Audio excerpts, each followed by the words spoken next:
साखर ही शरीराला त्वरित ऊर्जेचा एक महत्त्वाचा स्रोत आहे, कारण त्यामधील ग्लुकोज शरीराला पटकन ऊर्जा देते आणि थकवा कमी करते. याशिवाय साखर अन्न व पेय पदार्थांची चव वाढवते. त्यामुळे आज महाराष्ट्र इंडस्ट्रीज डेव्हलपमेंट इन्स्टिट्यूट आपल्यासाठी साखर उत्पादन व्यवसायावर आधारित एक औद्योगिक माहितीपट घेऊन आले आहे.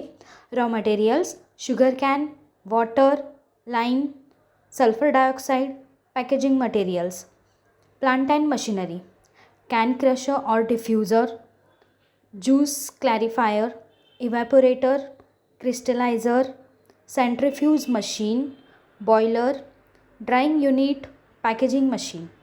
प्रोसेस: साखर उत्पादन प्रक्रियेत सर्वप्रथम ऊस स्वच्छ करून केन क्रॅशर किंवा डिफ्युजरमध्ये दाबले जाते, ज्यातून रस काढला जातो.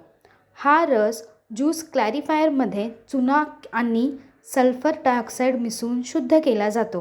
त्यानंतर शुद्ध रस इव्हॅपोरेटरमध्ये गरम करून दाट केला जातो.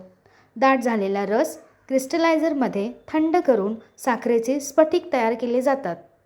पुढे सेंट्रिफ्यूज मशीनच्या सहाय्याने साखरेचे कण आणि मळी वेगळी केली जाते. शेवटी साखर ड्रायरमध्ये वाळवून पॅकेजिंग मशीनद्वारे पॅक केली जाते. अशा प्रकारे आज आपण साखर उत्पादन व्यवसायाबाबत माहिती घेतली. हा व्यवसाय सुरू करण्यासाठी तुम्हाला कोणत्याही प्रकारच्या तज्ज्ञांच्या सल्ल्याची आवश्यकता असल्यास तुम्ही स्क्रीनवर दिलेल्या दोन्ही वेबसाईटला भेट देऊ शकता किंवा तुम्ही या क्रमांकावरही संपर्क करू शकता. अशा नवीन व्यवसाय कल्पनांसाठी आमचे यूट्यूब चॅनल मिडी उद्योग विश्वला सबस्क्राईब करा आणि नोटिफिकेशन बेलवर क्लिक करा. व्हिडिओ आवडल्यास लाईक, कमेंट आणि व्हिडिओ शेअर करायला विसरू नका.